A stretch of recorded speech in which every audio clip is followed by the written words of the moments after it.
주님의 이름으로 진심으로 환영합니다. 또한 우리가 말씀을 나누기 전에 이렇게 한번 인사를 나누도록 하겠습니다. 이렇게 인사합니다. 주님의 고난에 동참하며 살아갑시다. 주님의 고난에 동참하며 살아갑시다. 네, 고난 주간을 보내면서 우리의 마음과 또 생각을 정돈하시고 특별히 금요일 날 우리 성만찬 예배로 이 자리에서 드리려고 합니다.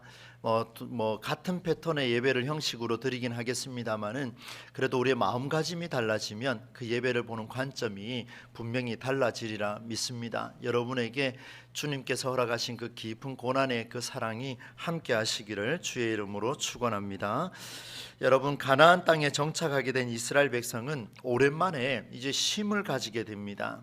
오늘 본문의 내용을 보시게 되면 이스라엘을 쉬게 하셨다, 그런 표현을 담고 있는데, 지나온 세월들을 이렇게 거슬러 올라가 보면 선조로부터 430년이라고 하는 이집트에서의 종살이를 마치고 약속의 땅이라는 말을 들었지만 실제로 어디로 가는지 정확하게 알 수도 없으면서 광야 생활을 무려 40년 동안 하고 이제 이후에 정착 생활의 장으로 들어가게 되었습니다.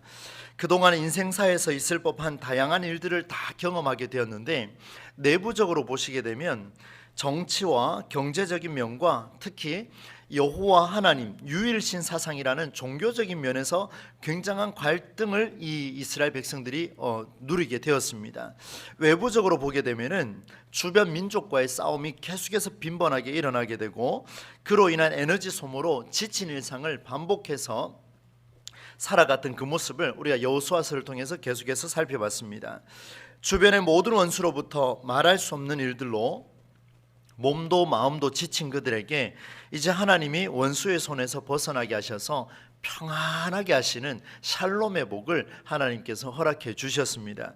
그래서 오늘 본문 1절 2절 말씀은 이렇게 시작을 하고 있죠. 눈으로 한번 보십시오. 여호와께서 주위의 모든 원수들로부터 이스라엘을 쉬게 하신 지 오랜 후에 여호수아가 나이 많아 늙은지라, 이렇게 시작하고 있습니다. 보시면은 모든 원수들로부터 이스라엘을 평안히 이제 쉬게 하신 지가 시간이 꽤 됐다, 이렇게 표현하고 있습니다. 가나안 땅을 정복하고 그 땅에 정착하기까지 얼마나 많은 일들이 있었겠습니까? 그래서 이들에게 이제 쉼을 허락해 주셨는데, 저는 이 단어가 계속해서 눈에 들어왔습니다. 오랜 후에 도대체 얼마나 쉬게 하셨을까, 그런 생각이 참 많이 들었습니다. 그래서 좀 찾아보고 이렇게 연구를 해보니까, 여러분, 당시에 갈렙이 이 땅을 내게 허락해 주십시오라고 이야기했을 때가 나이가 몇이냐면 85세였습니다. 아마 기억하실 것 같은데, 여호수아가 갈렙보다 나이가 조금 더 많다고 합니다. 정확하게는 알 수 없지만 조금 더 많다고 한다면, 그 어간에 있다고 생각을 한다면요, 여호수아가 지금 다음 장에 이제 마지막 수요일 날 또 그렇게 나눌 텐데 110살 110세가 되면 죽게 됩니다. 그러면 어느 정도 나이를 좀 생각을 해보게 되면, 지금쯤이면은 한 20년 정도 흘렀겠다, 이렇게 어림잡아 생각을 할 수가 있을 것 같습니다. 땅 분배를 마친 시점으로 20년 동안 세월이 흘렀습니다. 오랜 후에 세월이 흘렀습니다. 세월에는 장수가 없다라는 그런 말들이 있지 않습니까? 여호수아도 나이가 많이 늙었습니다. 이제 그의 직접적인 표현을 한번 들어보십시오. 1절에 보니까 여호수아가 나이 많아 늙은지라 되어 있고, 2절 끝부분에 가니까 이렇게 표현하고 있습니다. 나는 나이가 많아 어떻게 됐다 그럽니까? 늙었도다, 이렇게 표현을 하고 있습니다. 내 나이가 너무 많아졌다, 이제는 기력이 쇠하여졌고 힘도 없구나, 이렇게 표현하고 있는데, 여러분, 이 이야기를 그냥 한 문장이지만 많은 생각이 들었습니다. 왜냐하면 자신의 상태를 나이가 많아 늙었다라고 표현하는 것을 보면 의미심장하죠. 많은 생각들을 갖게 하는데, 첫 번째는 기력이 많이 약해졌구나, 힘이 빠졌구나. 그리고 두 번째는 뭐냐면, 여호수아는 이스라엘의 지도자입니다. 여러분, 지도자가 나이가 많이 늙어서 이제 내가 지도자의 역할을 할 수 없을 지경까지 가는 늙었다라는 표현을 담았을 때 이스라엘 백성들에게 어떤 의미를 가져다 줄까 생각이 들었습니다. 지도자를 찾는다라는 말은 무엇을 의미하는지는 잘 아실 겁니다. 민족 공동체를 이끌어갈 앞장선자를 택하는 것이고, 푸른 풀밭과 실만한 물가로 이끌어 인도해 줄 그런 지혜롭고 뛰어난 자, 그를 통해서 민족의 공동체의 미래를 맡길 수 있는 그런 사람, 바로 그런 사람을 우리가 지도자라고 이야기를 하죠. 모세의 바통을 이어받은 여호수아도 이 사실을 너무나 잘 알고 있었습니다. 그러니까 늙었다라는 표현을 쉽게 할 수가 없었겠죠. 내가 몸이 약해졌다라는 말을 쉽게 할 수는 없었을 겁니다. 그런데 이 말을 할 수밖에 없었습니다. 이제 너무 약해졌으니까. 나이가 많아진 여호수아를 보면서 주변의 백성들이 술렁이기 시작합니다. 겉모습만 봐도 그런데 이제 여호수아가 자기 입으로 선언했습니다. 나는 늙었다, 이렇게 표현하니까 이스라엘의 장로들과 수령들과 재판장들과 관리들까지 소위 힘있고 결정권을 가진 모든 사람들이 모였습니다. 그리고 삼삼오오 모여서 말들을 하기 시작하는데, 이제 다음 지도자를 어떻게 선정할까? 이제 우리 가나안 땅까지 왔으니까 우리 민족을 대표할 수 있는 그 우두머리를 누구로 세우면 좋을까? 여러분 성경이 나오진 않습니다. 그런데 생각을 해보니까 곳곳에서 이런 일들이 일어났을 것 같습니다. 흩어진 지파별로 어떻게 이 일을 감당할 것인가 술렁이었습니다. 어쩔 수 없는 일이 아닐까, 그런 생각을 하게 되는데, 여러분 특이하게도요, 이전과 다르게 이번에는, 잘 보십시오, 이번에는 새로운 지도자를 뽑으라고 하는 하나님의 명령이 없습니다. 기가 막혀요. 여러분 한번 보십시오. 이 깜짝 놀랄 일입니다. 앞서서 하나님은 아브라함부터 세우셔서 계속해서 지도자를 세워주셨습니다. 족장을 세워주시고 지도자를 세워주시고 가나안 땅까지 왔는데, 이제 여호수아가 나이가 많아 늙었다라는 표현을 본인 입으로 하고 있는데 하나님이 침묵하고 계세요. 하나님이 지도자를 주시지 않습니다. 무슨 상황이 벌어졌습니까? 하나님은 그런 명령을 하지 않습니다. 조심스럽게 새로운 지도자를 찾아야 하는 그들에게 여호수아 앞에서는 말하지는 못하지만 곳곳에서 삼삼오오에 모여서 이제 우리 지도자를 바꿀 때가 되지 않았느냐라는 이런 이야기를 하고 있을 때 여호수아가 그들을 불러 모읍니다. 제사장들과 그 장로들과 수령들과 재판장들과 관리들을 다 불러 모았습니다. 어떤 상황에서요? 지도자를 찾기에 갈급한 그들의 상황 속에서, 어쩔 수 없이 지도자를 바꾸어야 하는 그런 상황 속에서 여호수아가 그들을 불러 모았습니다. 그리고 3절로부터 말씀을 이어가는데요, 여호수아가 회상하는 중에, 어떻게 그 많은 일들을 생각을 하며 회상하는 중에 이스라엘이 이렇게까지 쉼을 얻게 된 과정이 무엇일까? 그 이야기를 지금 하고 있습니다. 많은 시간들을 흘러왔죠. 그리고 20년이라고 하는 그 시간 동안 세월이 흘렀는데 하나님이 이들에게 어떻게 이곳까지 이끌어 주셨는지를 보여줍니다. 그래서 여호수아가 이제 그 이야기를 하고 있습니다. 여러분 3절 말씀입니다. 같이 한번 읽어보겠습니다. 시작. 너희의 하나님 여호와께서 이 모든 나라에 행하신 일을 너희가 다 보았거니와 너희의 하나님 여호와 그는 너희를 위하여 싸우신 이시니라. 아멘. 9절과 10절도 함께 한번 읽어보겠습니다. 9절 10절입니다. 이는 여호와께서 강대한 나라들을 너희의 앞에서 쫓아내셨으므로 오늘까지 너희에게 맞선 자가 하나도 없었느니라. 너희 중 한 사람이 1000명을 쫓으리니 이는 너희의 하나님 여호와 그가 너희에게 말씀하신 것 같이 너희를 위하여 싸우심이라. 아멘. 3절과 9절과 10절의 내용을 딱 보니까요, 하나님께서 이 전쟁을 싸우셨고 하나님께서 너희들을 이곳까지 이끌어 주셨고 하나님께서 너희에게 안식을 주셨고 하나님께서 이 모든 일을 행하셨다라고 말하는 게 지금 여호수아의 선언입니다. 한번 따라서 하시겠습니까? 하나님께서 너희를 위하여 싸우셨다. 다른 이야기는 안 하고요, 하나님께서 너희를 위하여 싸우셨다. 지금 지도자를 바꿀 것인가 말 것인가, 여호수아가 언제 죽을 것인가 말 것인가, 이거 지금 고민하고 있는데 그 앞에다가 뭐라고 이야기하냐면 하나님이 너희를 위해서 싸우셨다, 이런 말을 하고 있습니다.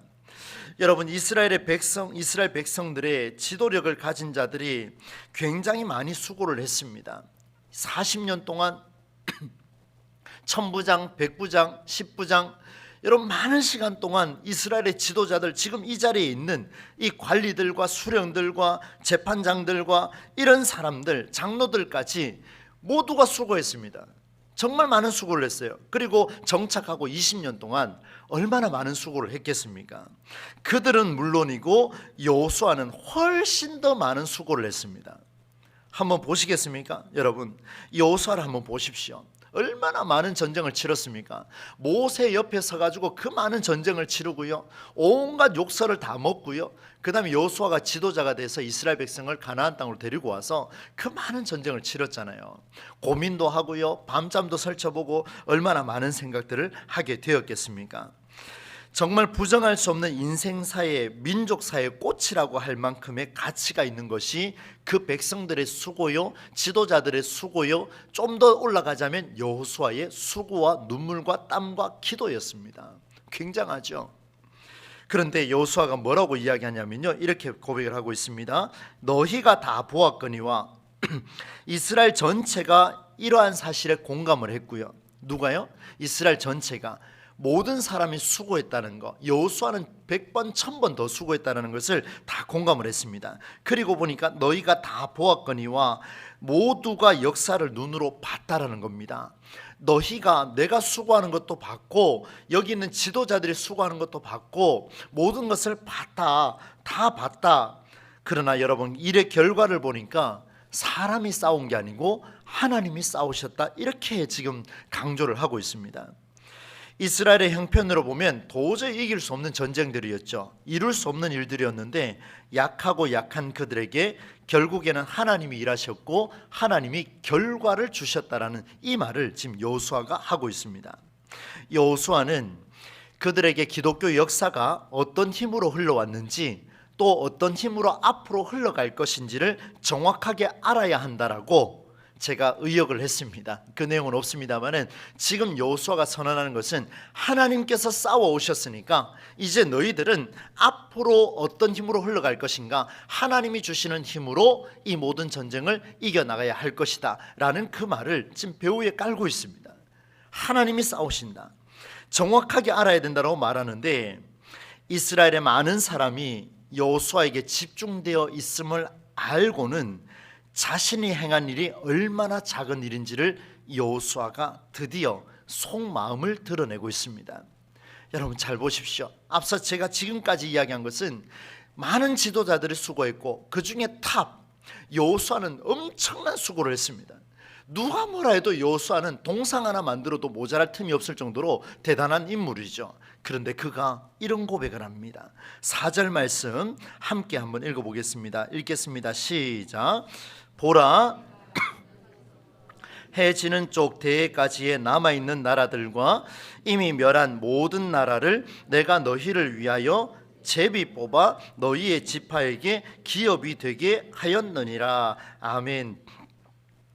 여러분 23장을 우리가 다 읽었습니다만요, 앞부분에서도 그랬지만 지금까지도 그렇지만 또 4절에 보니까 여호수아가 자기가 한 일에 대해서 한 가지만 이야기합니다. 보라, 내가 요단에서부터 해지는 쪽 대해까지 남아있는 나라들과 이미 멸한 모든 나라를 내가 너희를 위하여 무엇을 했다 그럽니까? 제비 뽑았답니다. 여러분 제비 뽑은 거 그 누구나 할 수 있는 거 아닙니까? 제비 뽑아 너희의 지파에게 기업이 되게 하였느니라. 여호수아 스스로 이야기하고 있습니다. 나는 나이가 많이 늘어서 이제 늙어서 죽을 때가 됐다라고 이야기하며 내가 너희에게 한 것은 한 개밖에 없다. 그게 뭐냐? 제비 뽑았다, 이렇게 표현하고 있습니다.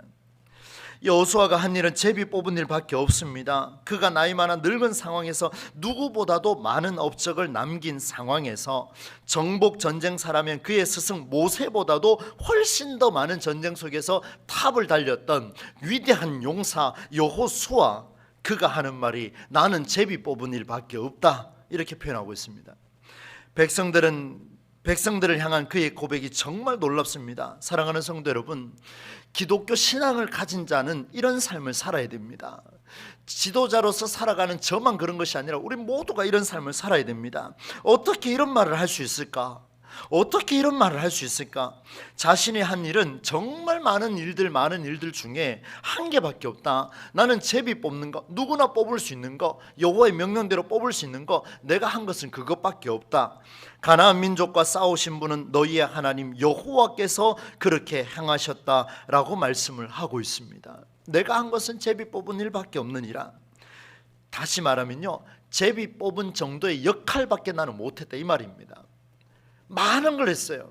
그 민족을 살려낸 인물입니다. 근데 그가 하는 말이 내가 수고한 거는 제비 뽑은 정도 그것밖에 없다 이렇게 표현하고 있습니다.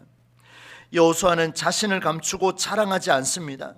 어떤 서운함도 내려놓고 오직 하나님의 그 은혜가 그들에게 임하였다 그렇게 표현하고 있습니다. 조금 더 정확하게 표현하기 위해서 여러분 5절 말씀을 함께 읽어보도록 하겠습니다. 5절 같이 읽겠습니다. 너희의 하나님 여호와 그가 너희 앞에서 그들을 쫓아내사 너희 목전에서 그들을 어떻게 하셨다고요? 떠나게 하시리니. 그리고 난 뒤에 그 뒷말이 더 중요합니다. 같이 읽습니다.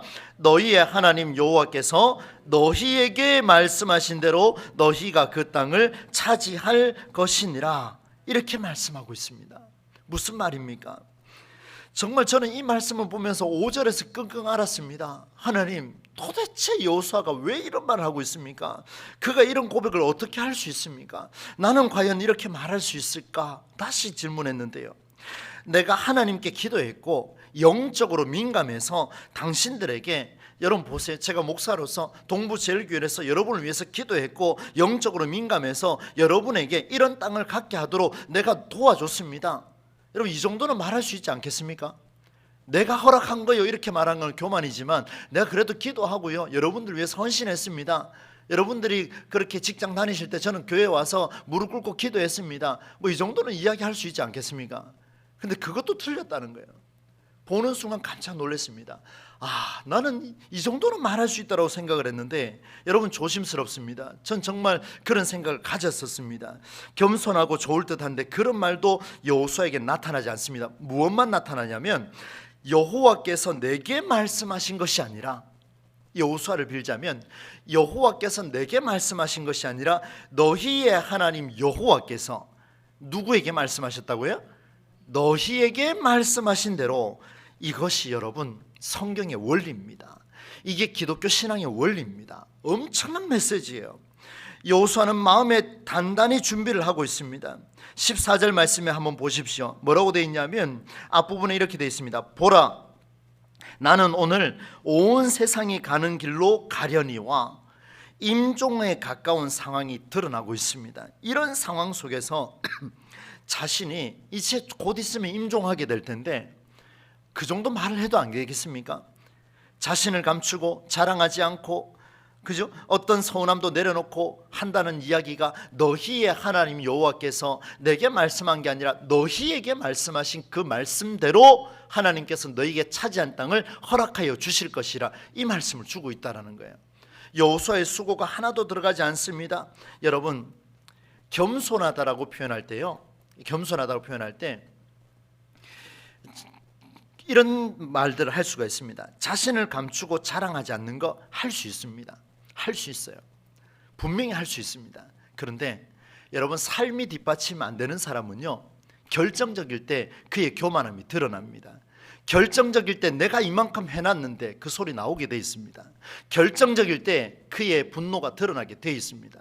삶으로 살아낸 사람은 끝까지 침묵합니다. 삶으로 살아낸 사람은 자랑하지 않습니다. 여러분, 저에게도 주시는 메시지입니다.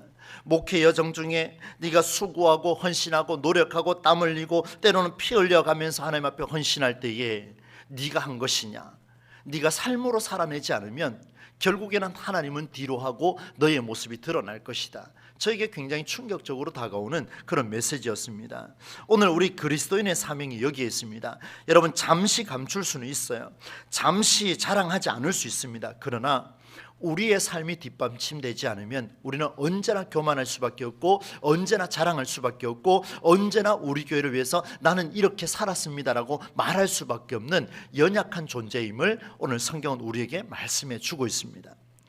기독교 신앙으로 살아가는 가정, 기독교 신앙으로 살아가는 교회 공동체가 반드시 기억하여 행할 것은 하나님이 너희에게 말씀하신 대로, 하나님이 우리에게 말씀하신 대로, 하나님이 동부제일교회에 말씀하신 대로, 이 원칙밖에 없습니다. 이 원칙밖에 없어요.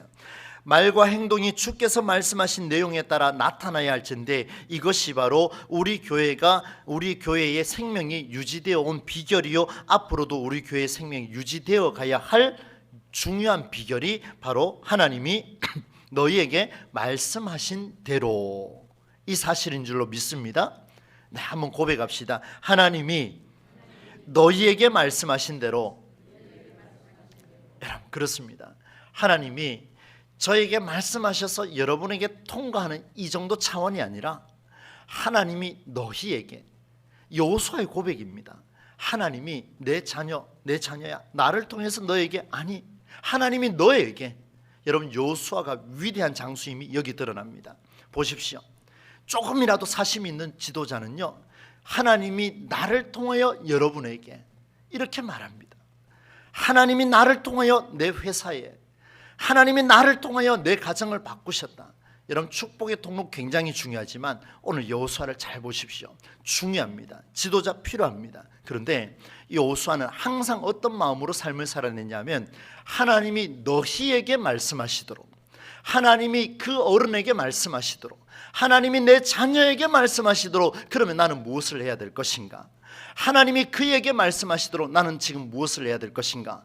나는 오늘 칼을 들어야 할 것이고, 나는 오늘 창을 들어야 할 것이고, 그들을 위해서 눈물을 쏟아야 할 것이고, 그들을 위해 기도해야 할 것이고, 하나님이 나를 통하여 여러분에게 복을 주시려고 저를 세운 것이 아니라 하나님이 여러분을 만나게 하시려고 저를 사용하시고, 여러분을 만나게 하시려고 저를 무릎 꿇게 하신다라는 사실을 이 말씀을 통해서 이 고난주간에 깨닫게 되었습니다.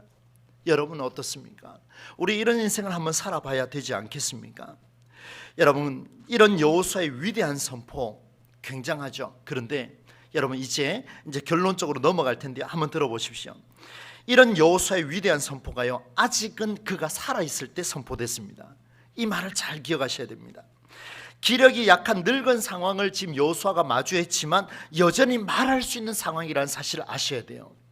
6절로 8절까지 말씀을 쭉 보시면 마지막에 이렇게 되어 있습니다. 마지막에 오직 너희의 하나님 여호와께 가까이 하기를 언제까지 행한 것 같이 하라 되어 있습니까? 오늘까지 행한 것 같이. 8절 말씀에 그런 기록이 지금 나와 있네요. 그죠? 8절에 되어 있습니다. 아직은 여호수아가 살아있기 때문에 이렇게 선포할 수 있습니다. 다시 말하면 아직은 여호수아가 살아있기 때문에 그 성도들도, 그 백성들도, 그 지도자들도 이 말을 들을 수 있더라는 거예요. 그러면 여호수아가 죽으면요, 여호수아가 죽고 나면요 어떻게 되겠습니까? 지금 그 이야기 하고 있습니다. 오늘까지 행한 것이 그렇게 행하라. 11절로 13절 말씀도 보면 이렇습니다. 확실히 알라, 확실히 알라, 이렇게 표현하고 있습니다. 그것들이 올무가 되고 덫이 되고 채찍이 되고 너희 눈에서 가시가 될 것이다. 이런 경고의 메시지도 사실은 여호수아가 지금 살아있기 때문에 그 메시지를 듣고 있는 겁니다. 그러면 여호수아가 죽으면요, 여호수아가 없어지면요, 여호수아가 죽고 난다면, 그리고 이제 그들을 이끌어갈 지도자를 세워달라고 지금 생각을 하고 있는데 하나님의 명령은 멈춰버렸습니다. 지도자를 세우라는 명령이 하나도 없습니다. 하나님의 명령이 부재한 상황이라면, 이제 이스라엘 백성들을 이끌고 갈 수 있는 어떤 누구도 나타나지 않는 이런 상황이라면 앞으로 이스라엘의 운명은 어찌 되겠습니까? 어찌 되겠습니까? 이 물음에 대한 답은 다시 5절로 올라가게 됩니다. 여러분, 제가 뒷부분에 읽자고 말씀드렸던 5절의 중반절입니다. 너희의 하나님, 거기부터 다시 한번 같이 한번 읽어보겠습니다. 시작. 너희의 하나님 여호와께서 말씀하신 대로 너희가 그 땅을 차지할 것이라. 너희에게 하신 말씀을 기억하라. 나의 하나님이 아니라 너희의 하나님이 너희에게 말씀하신 것을 기억하라. 너희에게 말씀하신 것을 행하라. 사람의 말을 듣고 행하는 것이 아니라, 나 여호와 여호수아의 말을 듣고 행하는 것이 아니라 하나님이 직접 너희에게 하신 말씀을 기억하고 그 말씀을 행하라 라는 선언을 지금 여호수아가 임종을 앞두고 그 말씀을 선포하고 있습니다. 그 이유가 있습니다.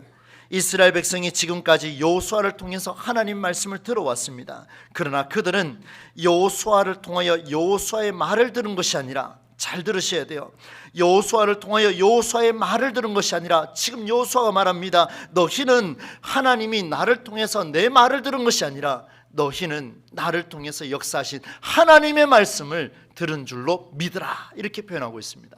사랑하는 성도 여러분, 오늘 우리 동부제일교회 공동체가 저를 통하여 수많은 목사와 전도사와 이 강단을 통해서 선포되는 그 메시지는 그 사람을 통하지만 그 사람의 메시지는 하나님이 주시는 메시지로 100% 완벽하게 받을 수 있는 저와 여러분이 되실 수 있기를 주의 이름으로 축복합니다. 너무 중요하죠. 여러분, 말씀이 없었다면요, 어떤 판단 기준도 나올 수가 없습니다. 오늘 본문에 보시면 우로나 좌로나 치우치지 말라고 6절로 7절 말씀에도 나오고 있습니다. 우상을 멀리하라, 그런 말씀도 있습니다. 맹세하지 말고 절하지도 말라. 그러야 하지 않으면 올무가 되고 덫이 되고, 13절에 보니까 너희 옆구리에 채찍이 되고 눈에 가시가 되어서 돌아올 것이다, 이런 표현들이 많이 담겨 있습니다. 말씀이 없었다면 이런 이야기는 나올 수가 없습니다. 말씀이 없었다면 그것이 우상숭배인지도 모릅니다. 여러분, 모든 사람의 입을 통해서 선포됐다고 해서 그것이 전부가 하나님의 말씀은 아닙니다. 정확하게 분별하셔야 돼요. 정확하게. 무슨 말입니까? 사람을 통해 선포되어 있는 그 메시지가 하나님이 너희에게, 제 입장에서 봤을 때, 여러분 입장에서는 하나님이 사람을 통해 나에게 주시는 메시지로 하나님 메시지를 받지 않는 순간 우리는 언제든지 무너질 수밖에 없다. 그것이 우상숭배인지 덫인지 채찍인지 분별할 수 없는 그런 삶을 살아갈 수밖에 없다, 그런 말씀을 주시는 게 오늘 임종에서 마지막 말로 우리에게 선포되고 있습니다. 너무 중요한 메시지가 오늘도 우리에게 들려졌습니다. 오늘 여호수아가 이런 고백을 하고 있습니다. 14절로 15절에 보시면 나는 이제 온 세상이 가는 일로 간다. 나는 이제 끝났다. 그런데 오늘까지 너희가 나를 통하여 하나님의 메시지를 들었다면 이제 나는 가지만 너희는 앞으로 어떻게 할 것이냐, 오늘처럼 앞으로도 너희는 어떻게 살 것이냐. 14절 15절 함께 읽어보겠습니다. 시작.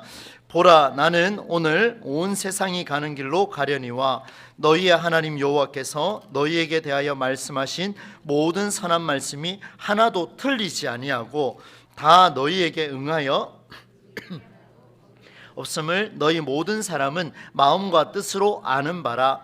너희의 하나님 여호와께서 너희에게 말씀하신 모든 선한 말씀이 너희에게 임한 것 같이 여호와께서 모든 불길한 말씀도 너희에게 임하게 하사 너희의 하나님 여호와께서 너희에게 주신 이 아름다운 땅에서 너희를 멸절하기까지 하실 것이라.